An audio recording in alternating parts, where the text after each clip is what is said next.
ready for some football. I don't know about you. Who else could it be but your man Lou? Yeah. The LouieTeeNetwork is powered by MusicHead University. MusicHeads, classes in session. Turn me up. Enroll on YouTube now. Link is in the description. Who else could it be but me, your man, Louie T? Welcome to Sunday Night Football overtime. Lions, Eagles. Fun game again. You know, defensive struggles usually don't elicit that was a fun game response, but for the second week in a row, a Philadelphia Eagles game was a defensive struggle. Kind of saw the way this was going. I was live with you guys right as this game got underway. I think I was with you for probably half of the first quarter, and I said, this looks like it's heading in the direction of another one of these low-scoring defensive type of ball games. Shout out to Detroit's defense. You know, everybody's going to talk about Philadelphia's defense after this, and rightfully so. They deserve a lot of credit for what they did tonight. But, man, Detroit's defense needs to be recognized for the effort they put forth tonight. Their offense gave them absolutely nothing, put them in tough spots time after time after time. The Eagles lived in Lions territory, or at least near it, for much of the night because of the failed conversions or attempts rather on fourth down. I believe, and let me just get the numbers here. At one point, they were 0 of 3 on fourth down, were the Lions. And one time they were 0 of 6 on third downs.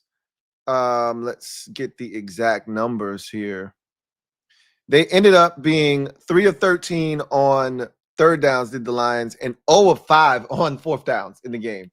So when I tell you, and there was an interception thrown early in the game that the defense forced a field goal on and didn't give up a touchdown. That drive started at the 12-yard line. So this Lions defense deserves a ton of credit. But again, the story is going to be Eagles defense for the second week in a row against a really good NFC North opponent and offense that they really just stymied and shut down and held to next to nothing. And again, I think one of the things I've noticed with this Philadelphia defense, and we'll start there, Eagles get the win. I got to say this because there's not going to be a lot of negative from me. So let me just get this out of the way. Nick Sirianni is an idiot. I said this last week because he had a very controversial decision last week that could have cost them, but it didn't.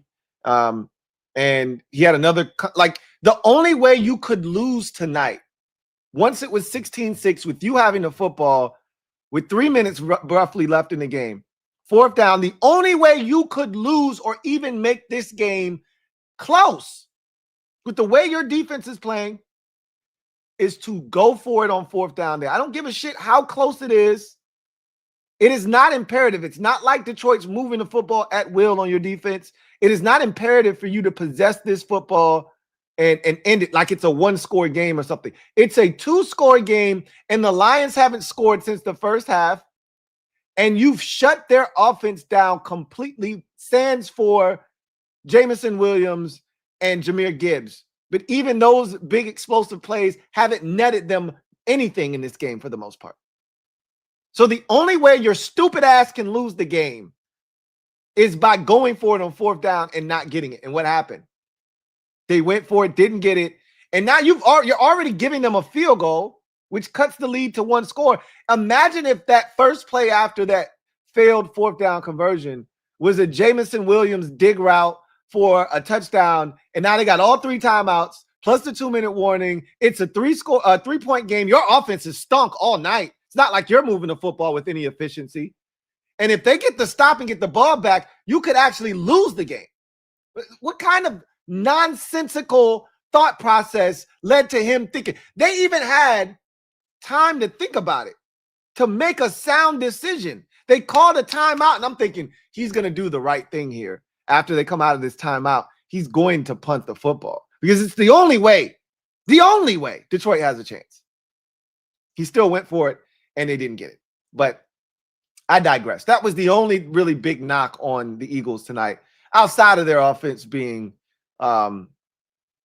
pedestrian, but that's who they are offensively, which is why they're very limited this season. And while the defense is really good, I don't know if this defense can be this good every single week and have your offense play this way and expect to win. We've seen the offense play like this against better opponents, i.e. the Rams, and we saw what happened. They were down 26-7. You can't do this on a weekly basis and expect your defense to just be phenomenal. I will say this about Philadelphia's defense and the beauty of them being in the NFC. There are not a lot of really good mobile quarterbacks in this conference. And because the Eagles don't really blitz, they rush 4, they play coverage on the back end, and mobile quarterbacks can hurt the Philadelphia Eagles, but there aren't really any in the NFC. Jordan Love doesn't like to run. You're not going to get Jared Goff to run. You have to force him to run, and he's not going to run. He's not a runner. Matthew Stafford at this point of his career, not a runner. Those are some of your best teams in the conference. And so, Sam Darnold's not a runner, right? They'd be able to, do what the Rams just did to him, force him to throw 4 picks. So what I'm essentially saying to you is the teams in this conference that are among the best don't have mobile quarterbacks. And it'll be interesting to see what Caleb Williams does.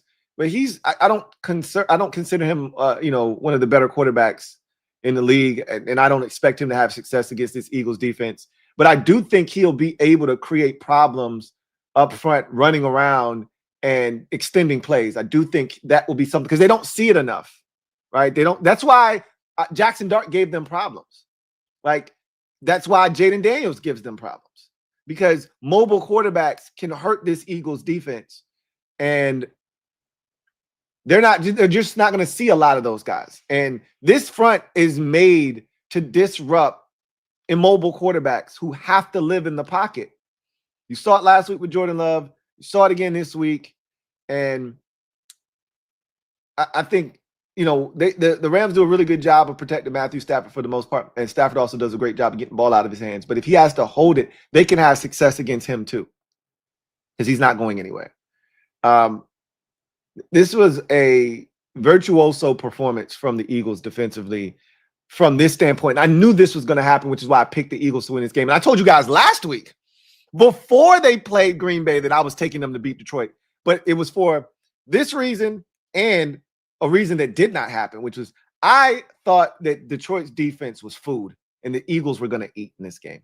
I really did, because I watched Marcus Mariota and a lackluster, garbage-ass Commanders offense go up and down the field on the Detroit Lions defense last week. And so I just if that group can do it, that this Eagles group, with all the talent that they have, with all the scrutiny that they were under this week, with the whole A.J. Brown situation, they're going to come out firing, and they're going to throw the football a bunch, and they're going to be able to move the football on this Lions defense. And I was wrong about that. I was flat out wrong about that. However, what I wasn't wrong about was that their defense was going to be able to fluster Jared Goff because he doesn't move. And once you get him and quarterbacks like Sam Darnold off the spot, and I talked about this on the Week 11 Whip Around show that I did quickly, that recap show that I was doing right before the Eagles game got underway, or just slightly into that game starting. I talked about the fact that this Eagles defense is going to be able to get to Jared Goff and make him uncomfortable. And once you do that with Goff early in the game, you get in his head, those feet start to move, they don't get set, he becomes inaccurate, every pass starts to go towards the ground, right? And all of a sudden, you've got him, you're in his head. He's looking for the rush, he can't set his feet, he's rushing throws, he's inaccurate, balls are getting batted in the air, he's becoming predictable. They had Jared Goff just flustered, absolutely flummoxed in the pocket. And that's a testament. They were only rushing 4. They could not block the Eagles' front 4. It was reminiscent of the Super Bowl, because they really didn't blitz Mahomes in the Super Bowl. They just molested that offensive line with 4, assaulted them, and that's what happened tonight. Goff was being assaulted with a 4-man rush. And if you can rush in this league, as we know, with 4 guys, without having to bring any pressure. And then you have some of those players that they've got on the back end in Blankenship and DeJean and Mitchell and, that group. It's tough sledding, man. It is really tough. If you can't force them to have to bring more guys or you can't protect up front against their four-man rush, you're in trouble. And we see for the second week in a row the impact that Jalen has being added to this mix up front. They already were stout with Carter and with Davis, and they got Nolan Smith back. Then you add Jalen Phillips to that mix. Ajomo has been a problem. I thought Ajomo was a problem last year in limited reps, and then he had to take a bigger role because of Milton Williams being shipped off, and Ajomo has been outstanding this year. And now you throw Jalen Phillips into that mix. Jalix Hunt has been he's been spectacular this year too.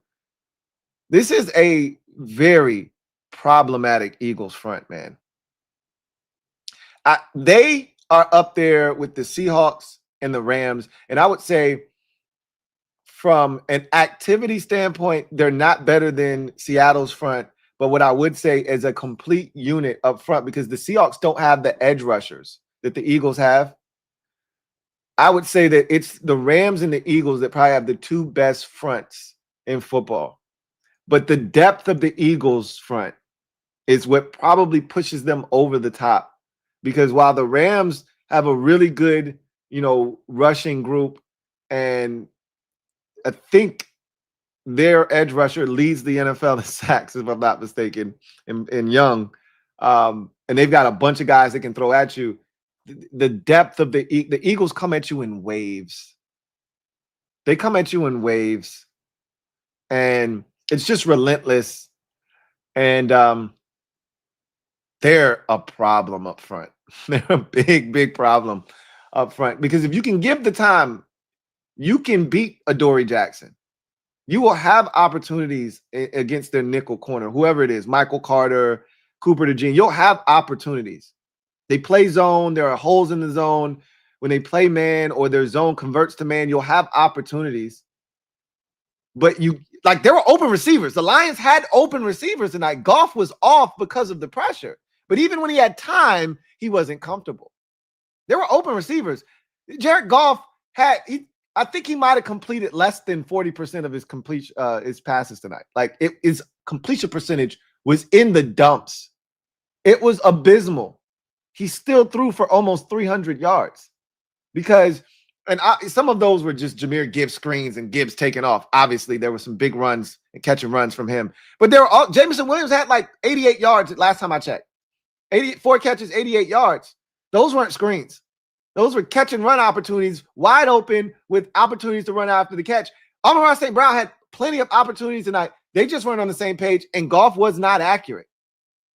So there's opportunities against this Eagles defense. I don't want to make it seem like this Eagles defense is the 85 Bears. You can't even move the ball against them, because the Lions got to Eagles territory almost every possession tonight. Almost every single possession. Their problem was they were 0 of 5 on fourth downs, including a fake punt that the Eagles were ready for. That was their problem. They couldn't finish drives. They could start them. They could not finish them. So this Eagles front is really good, and they are the catalyst that drives this defensive vehicle. If you can neutralize their front, which is very tough to do, but if you can neutralize their front, there are opportunities on the back end. There are opportunities. I want my running back on Nakobe Dean. I'll take that. I'll take that matchup all day long, all day strong. If they are ballsy enough to give you that one-on-one match, Nakobe Dean was on Jameson Williams. I'll take that matchup for 200, please. Let me get that. Right? I'll take one of my best receivers on Nakobe Dean down the field. He just didn't have time to get to him accurately with that football. Just like I'm pretty sure the Eagles will take Jack Campbell on Saquon. Saquon had him beat by 2 steps, and Hurts just missed him. That's a touchdown, right? So there were opportunities, but man, this Eagles front is so good. It's so good. On the flip side of that, their offense is so bad. My goodness. This game should not have been close with the way that their defense was getting fourth down stops. And the amount of great field position that they had tonight, I cannot explain to you how disappointing their offense was based off of the field position that they were given on a routine basis tonight off of fourth down stops alone. Remove the interception that gave them the football at the Lions' 12-yard line. Remove that from the equation. I'm not even talking about that one that gave them room service and they still had to settle for a field goal. Not even talking about that.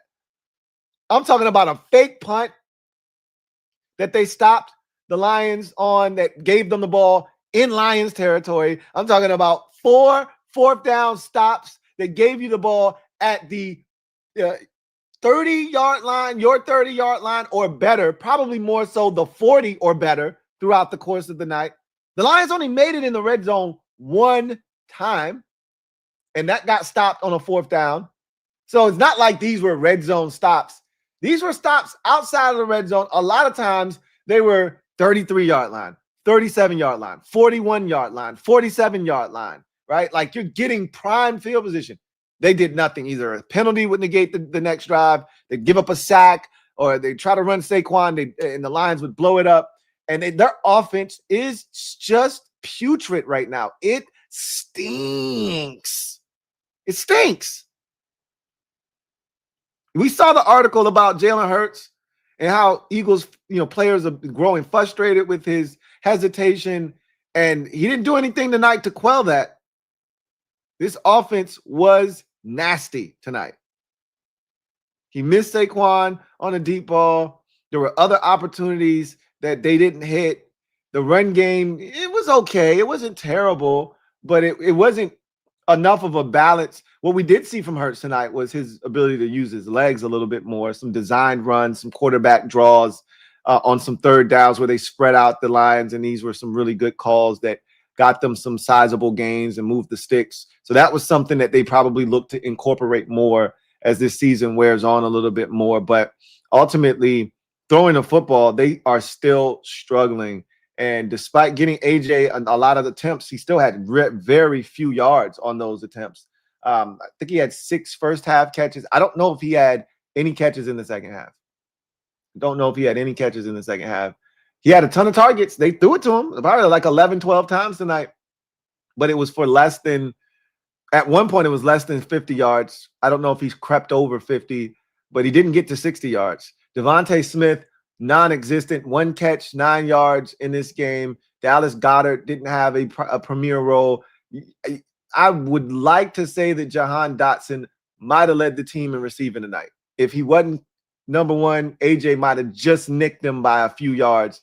If Jahan Dotson is your leading receiver or close to it, you're in trouble if you're the Philadelphia Eagles offensively. And you just can't blame Kevin Patullo for all of this every week. It just isn't his fault every week. I'm not telling you he's a great play caller because he's probably not. He probably stinks. But it can't be his fault all the time. You got too many talented players for the offense just to not be able to function. And play calling is a huge part of that too, right? Design, setup, all that stuff factors into success. But A.J. Brown, Devontae Smith, Dallas Goedert, Jahan Dotson, Saquon Barkley, like you're supposed to be able to find some matchups, win those matchups, get the football to your guys and move the sticks and score some points, especially with the field position that they were given consistently tonight. But they did enough. They scored 16 points. And on a night where it was windy outside and the defense was just dominant, you don't turn it over, which Hurts has mastered his craft there, just not turning it over, not putting the ball in harm's way. And if you got to punt, you punt. That's what they did tonight, basically. It was a punt fest on their end because the Lions weren't punting a lot, right? Like, that's the thing. The Eagles were punting a bunch. The Lions didn't punt a bunch. They just couldn't convert on fourth down. So, you know, that's something that could catch up with Philadelphia eventually, is not being able to produce. And this is what AJ Brown is talking about. Like, Eagles fans don't want to hear it. You shouldn't say this stuff out loud. These are closed door matters. You can have these discussions and gripes, you know, in the locker room, but you don't bring it out in the public eye. I get all of that, but this is what he's talking about. For the second week, your defense has held an opponent to under 10 points, and you win by 1 score. Like, in what universe is that okay? You won, but is that sustainable? And that's AJ's gripe, is like, can we keep living like this and expecting to win? Right now, the answer is yes, but eventually that could easily turn into a no. So, another dominant performance defensively for Philadelphia. You hate that pass interference at the end, you know, kind of puts a damper on the end of this game. Like, I don't even really want to talk about it, but it absolutely was a bullshit call that stopped the Lions from getting the football back one final time, and they would have had a timeout, and it would have been like a minute and 45 seconds left. So it would have been ample time for them to go down the field. They probably wouldn't have with the way the night went, but I just wanted that kind of game pressure on Philadelphia and Nick Sirianni because of the stupid-ass decision he made to go for it there. And I wanted it to backfire on him. And it would have been so lovely had they lost 17-16, because you know if the Lions score, they're going to go for 2. They weren't going to kick the extra point and play for the tie. Dan Campbell was either going to win the game or lose it in regulation. And I would have loved them to have lost this game 17-16 so that this real conversation about Nick Sirianni and his stupid-ass decisions could have been a real thing, instead of them just kind of sweeping it under the rug like, we won, we're not going to worry about it. This is the second week in a row he made a very dumb decision that could have cost his team, but his team bailed him out. It's one thing to be aggressive, going for it on fourth downs like Dan Campbell does, and showing trust in your football team. And then it's another thing to be stupid when your defense is absolutely turning the lights out on the opposition. You're up 2 scores. The only way that they can score twice is if you don't convert this fourth down. That's the only way. With the time being what it is, with the way your defense is playing, the only option for them to score twice is for them to get the football on a turnover on downs right here. And you gave them that opportunity by not punting. Stupid. Dumb. Not smart. Idiotic. However you want to describe it. But the pass interference clearly wasn't one. If anything, like Chris Collinsworth said, it's offensive pass interference. It's great coverage by Rock Yassin. That is a bullshit call. You know, and I hate it because, you know, that's what people are going to want to talk about at the end of the game, as if that's why the Eagles won, and that's not why they won the game. You know, but I would have loved to have seen the Lions at least get an opportunity to get the ball back. And that kind of call can't be the reason they don't get the ball back. You hate to see that. But anyway, I digress. Hell of a win for the Philadelphia Eagles. One that I thought they would get. But I did not think it would look this dominant defensively. I knew they could fluster Goff. I knew they could rattle his cage, get him uncomfortable. I still expected, and look, God, Jahmyr Gibbs is good. God, I texted the Kings. I said, Jahmyr Gibbs, man. Gibbs, man. Golly. I remember him coming out at Bama, and I was just thinking, he's the next big thing. I said he's a faster version of Alvin Kamara. I knew my eyes didn't deceive me, because I told everybody that would listen, you go back and watch my Draft Prospects 101 series when Kamara came out. I want to say that was the 18 draft. And I was telling anybody that would listen, you got to take this kid Kamara. He's a first-round talent. He goes to the Saints, and we've seen what Alvin Kamara, I think he might have been the 17 draft. And we've seen what Kamara has done in this league. But he never was the fastest guy, right? All the talent in the world, but he was never fast. This guy, Jahmyr Gibbs, is Alvin Kamara with speed. He is so good.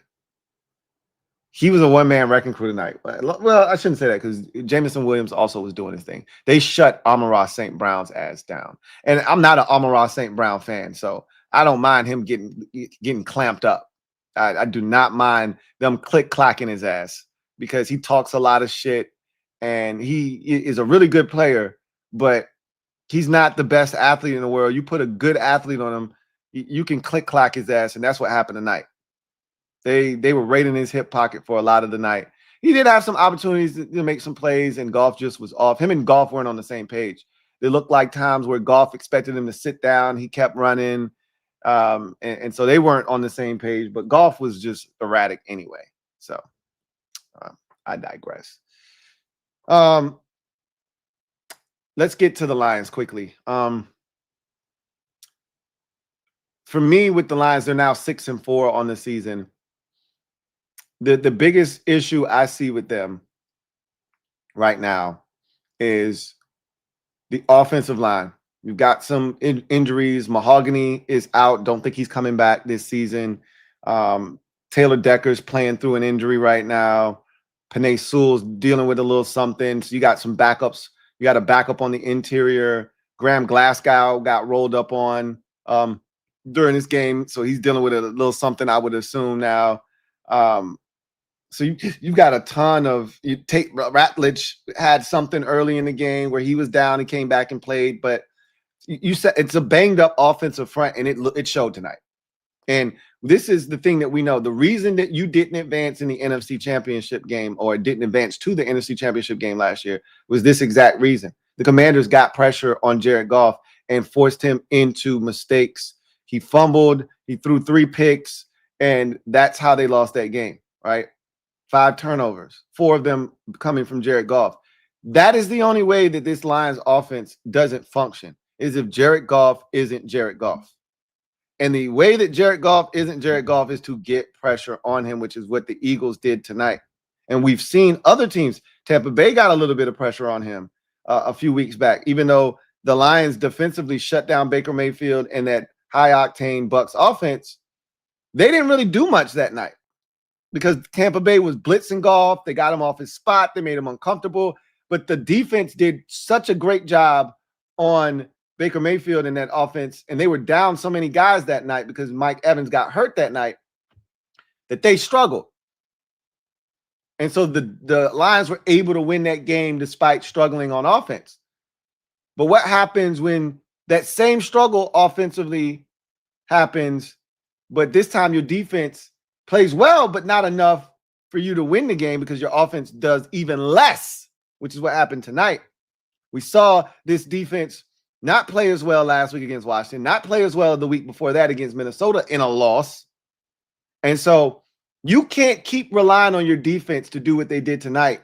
Your offense is going to have to step up. If this offense can meet this defense and they just kind of come together and play the kind of football that we know both units are capable of playing at the same time, because usually it's one or the other. Either the defense plays exceptional football and the offense is off, or the offense is on and the defense isn't great. And that can work, right? As long as, you know, the other is willing to pick up the slack. We saw that last week. The offense had it going, clicking on all cylinders, didn't punt a single time against Washington. The defense wasn't very good. They didn't have to be very good because the offense scored 40-plus points. So you don't really need the defense to be on its A game. The week before, the offense was solid. It wasn't great. The defense was solid. It wasn't great. And neither were good enough to pick up the slack for the other, and they lost to Minnesota. This week, defense exceptional, similar to the way it was against Tampa. Offense, garbage tonight. And, you know, garbage is harsh. Offense, not consistent when it mattered most. They struggled on the money downs. And, you know, like, we don't even blink an eye when Dan Campbell decides to go for it on 4th down. We don't even flinch when he decides to fake a punt. We know who he is. We know his DNA. We know that this is what they do. So if it works, he's a genius. It looks great. If it doesn't, it's easy to second guess. We don't even do that with him anymore. They're going to live or die. They're like a team that shoots threes in the NBA. They're going to live or they're going to die by the fourth down conversion. Tonight they died. They didn't convert a single one. And I can't stress this enough. It's a shame because this defense played lights out.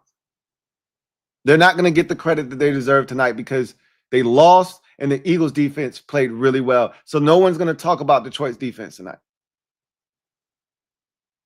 But I would argue that they were just as, if not more dominant than Philadelphia's defense tonight because of the positions that they were consistently put in.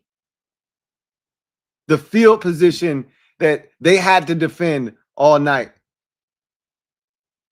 Detroit never started a drive at the Philadelphia Eagles 12-yard line. They started one at the 30 at the end when Nick Sirianni did that stupid shit. They started one at the 30, and the Eagles did a great job of forcing a 4-yard field goal, something like that. So they went backwards. But they forced a field goal after the Eagles got the football 1st and 10 from the 12, the plus 12. And like I said, all night long, they were defending short fields. So you gotta give credit where credit is due. This Lions defense was phenomenal tonight. And I know they're not going to get the credit that they deserve, but the Lions, defense was really good tonight. They're not going to get the credit that they deserve, but it sucks because I would say this was their best performance of the year defensively. And I thought they were so good against the Bucs on a Monday night, probably about a month ago, maybe now. They were so good. I love Kelvin Shepherd. I want my team to have one of these young, fiery defensive coordinators. God, I don't hate my coaching staff, but it's old. I have an old coaching staff. You know, it's not young and vibrant and fun. I want a young, fun staff. That's fun when you come off the sideline, and DQ's got that kind of juice and energy. But when you come off the sideline and your defensive coordinator's like, yeah, like Robert Saleh is another one of those dudes that's just full of energy, right? For the 49ers, his guys make a play, come off the field. Robert Saleh's like, yeah. I love that kind of energy, man. And Shep gives them that kind of juice on the sidelines, man. So I love what he's doing. I really like what Kelvin Shepherd's doing for that Lions defense. Anyway, I digress. So now we're going to transition to the skill game brought to you by Sleeper. Take a look at another week.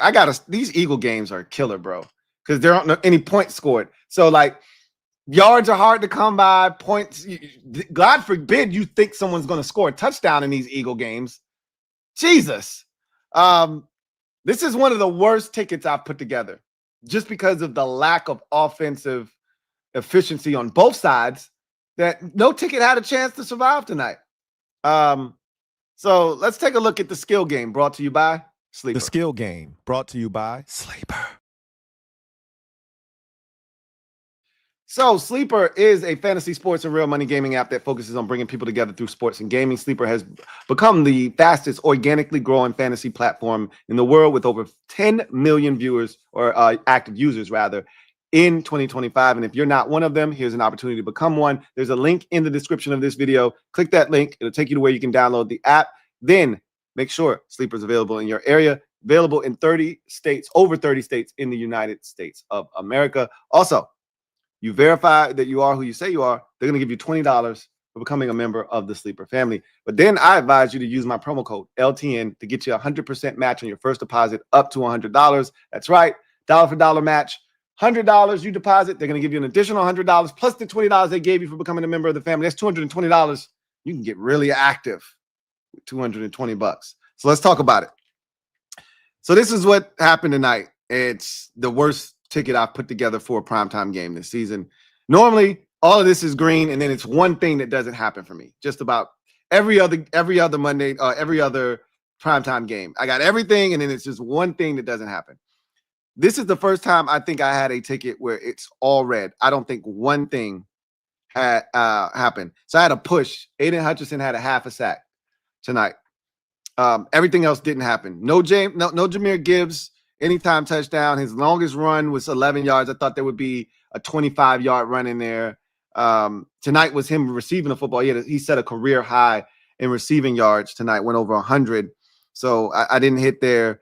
Hurts 200. I thought he was going to kill it against this Lions defense. I was just sure that all of the noise, usually when you get all this noise around the Eagles and they come out and they're determined, they're at the Linc, it's Sunday night, the crowd's going to get on top of these Lions. They're going to get this momentum early, and then Brown's going to hit, Hurts is going to hit Brown on a deep ball at some point for a touchdown. And you just had a feeling that this is what happens, right? Not tonight. Hurts didn't even hit 140 yards passing, 135. Like I said, this offense stinks. AJ Brown, they even said, hey, I'm gonna give you a multiplier boost on AJ Brown because he gonna kill it tonight. I was like, you damn right he is. And I should have took the catches. He had 7 catches. He even hit 50 yards on 7 catches. I mean, this shit is disgusting, man. 63.5 yards. He had 49 yards. So that didn't happen. I said, okay, Dallas Goedert. Look, if Jalen Hurts is going to have over 205 yards passing, AJ's eating, Goddard's eating, Devontae's going to, eat a little bit. He's going to spread the wealth. Nah, 130. It ain't a lot to go around when it's only 135 yards, man. And it ain't a lot to go around. AJ ate up almost 50 of it by himself. It ain't enough to go around. So Dallas had 24 yards receiving. That's nasty. Saquon's longest run, I thought, much like Jahmyr Gibbs, I thought he would have a 20-yard run in this game at some point. He did not. His longest run was 14 yards. And then I thought Saquon, he hasn't scored a lot because they get down there and they do the tush push and he loses opportunities to score. Well, he scored a touchdown right before half, or so we thought. I didn't see a replay that suggested that he didn't score. They decided he was, short by 6 inches. So you know what was going to happen then. Jalen Hurts stole his touchdown. So nothing hit on this ticket. It was an abject disaster. So I saw where this ticket was going very quickly. And I pivoted at halftime. I was like, let me get some in-game action, right? So I decided on the rush yards for both Lions backs because both of them were like maybe, I think Gibbs might have been at 20. I think Gibbs might have been at like 12 yards, maybe 15 yards at halftime. And Montgomery was at, Gibbs was at like 11 yards and Montgomery was at like 15 yards. So I was like, yeah, they can both get about 20 yards in the second half, and that would give them the over totals on their rushes. So took those two on the over totals for the rush yards in the second half. Barkley had no catches for no yards in the first half. I figured he'd have 1 catch for at least 5 yards. Goddard, I said, okay, 18.5 yards. And, for the second half, he already had 7 at halftime. I was like, he could do 12 yards. And then Devontae Smith had no catches, no yards. They had him at 19.5 yards in the second half. I said, Devontae's going to have 1 catch of 27 yards or something like that in the second half. I did not expect this offense. Again, I did not expect the Lions defense to play this well, and I did not expect the Eagles offense to struggle the way that they did tonight. So Gibbs hit the rush yards, Barkley hit the receiving yards, Goddard hit the receiving yards, but Montgomery, and I was hoping that the Lions would convert one of these, fourth downs, get down there, score a touchdown, because it would allow them to stick with the run a little bit more. Once they got down by 10, I knew Montgomery wasn't going to see the football in a running capacity, so I was cooked there. But even Devontae, because I was like, maybe we can get to overtime, right? If we can get to overtime, I'll get my Montgomery yards, but Devontae has to get my yards. He was never a part of this game. He never a part of the offense today, so I never stood a chance. These Eagle games are so hard to bet on, offensively at least. What I'm going to start doing is I just got to get my one Eagle, which maybe Saquon receiving yards or Saquon receptions or something like that. And I just got to leave them alone because it's so nasty on that side of the ball for them right now that it's just not a smart decision to put down a bunch of Eagle players to hit. Or you could go with the less, like Hurts pass yards and just hit less on it. And that might do it too. Because if it's a good defense, he's not going to do shit. So that might be the way to go about it moving forward. But yikes. Anyway, shout out to Sleeper for sponsoring this stream. And once again, use my promo code LTN to get you 100% match on your first deposit up to $100. You won't be sorry. Sleeper. The skill game. The skill game brought to you by Sleeper. All right. So let's get to the comment section and then we will get out of here. Markwell Randall. Thank you for the super chat. Greatly appreciate you. Thank you for being a member of the MOBB, who writes, I don't usually get excited for low-scoring games, but watching this Eagles defense was a thing of beauty. I really enjoyed it. It was fun to watch, especially the pressure that they were able to provide. And even when they didn't get home, the batted balls, 3 of them by Jordan Davis, 2 more by Jalen Carter. So I don't think people really respect the power of a batted ball. The batted ball is the equivalent of a wasted down, right? Because think of it this way. You basically snap the ball and you fumble it and you recover it for no gain. That's what a batted ball is. It's basically a wasted play.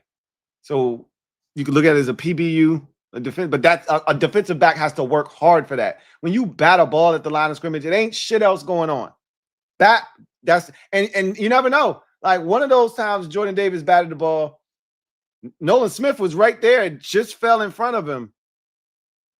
Could have easily been an interception. So, and one of them did get picked off, on the first possession. So those batted balls were huge in the game. The pressure on Goff was tremendous and intense. And they played really well on the back end in this game. They really, truly did. And Nakobe Dean had a hell of a game. That when he ran through David Montgomery on the blitz, he covered Jahmyr Gibbs down the field on the 3rd down throw. And then he had another play where he was guarding Jamison Williams.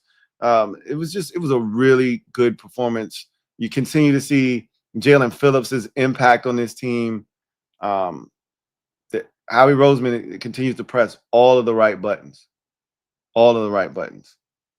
Markwell Randall, thank you for the super chat. Greatly appreciate you. Double up. Thank you for doubling up the rights. Even if they got the ball back, Goff was done. They weren't going to do anything. It wasn't about whether or not they were going to score and make the Eagles pay for the dumb decision. It was just the fact that they earned the right to get the ball back. They got the stop that they needed, and the officials took it away from them. But I agree with you. They weren't going to do shit. You know what I mean? They hadn't done it all night. Now, what happens a lot of times, though, when you get in these late game situations, teams stop doing the shit that got them in the position to win, and they start doing this prevent defense bullshit, and then you give up big plays. So we can't say that they weren't going to be able to get the stop or be able to score, but the likelihood is Goff, like you said, he was cooked. You could stick a fork in him tonight. They had him mentally. He was not himself because they had already gotten to his head and he wasn't comfortable back there. So I don't disagree with you, but don't take, again, the job of the officials is to for us to not be talking about them and for them to be seen but not heard from. Like they imparted themselves into the game at the end and they didn't need to do that. Don't make yourself a part of the discussion. We ain't here to see you. We're here to see the players play. So that was the disappointing part about that. But anyway, digress. All right. That was the last comment. So I think we can go ahead and bounce. It's been a long day, man. Long day. I've been streaming basically since this morning. So if there are no more super chats, I'm going to get out of here. But big win for the Philadelphia Eagles. They keep pace with the 8-2 Rams, who they've already beaten this season. So if it comes down to a tie, they own the tiebreaker. Going to be an interesting finish to the season. Eagles still have some tough games, obviously, next week against Dallas. The Bills game. The Bears game all of a sudden looks a little bit tougher. The Chargers game on the road on a Monday night. So they still got a couple of tough games on the schedule. But if this defense continues to play the way that they're playing right now. Oh, and I don't want to forget this. I don't think I mentioned this. The Eagles always seem to benefit from teams missing one of their best players offensively. Boy, the Lions missed Sam Laporta tonight. Jeez, they missed Sam Laporta. I knew they were going to miss him badly because of what he means to them offensively, but I didn't realize they would miss him this bad tonight. They really could have used Sam Laporta tonight. So anyway, I digress. That's going to do it for me, your man Louie T, here on Sunday Night Football Overtime. Eagles, dominant performance for the second consecutive primetime game and second consecutive week. This time getting a win and against the second straight NFC North opponent. That's 3 wins in the consecutive weeks against NFC North opponents. Started with the Vikings, then they beat the Packers last week, and then they beat the Lions tonight. 16-9 was the final score. Eagles get the win, improve to 8-2. At this rate, they'll have the division locked up by Thanksgiving. I'm assuming if they beat Dallas next week, that might clinch the division. I'm not bullshitting either. That might actually clinch the division. A win against Dallas next week might actually clinch the division, but I digress. You guys have a good one. Enjoy the rest of your evening. We'll be back again tomorrow. Another NFC East team on our television screen. So we will be back to break down Cowboys and Raiders tomorrow night. But until then, I'm your man, Louie T, signing off. You guys have a great rest of your night. Peace.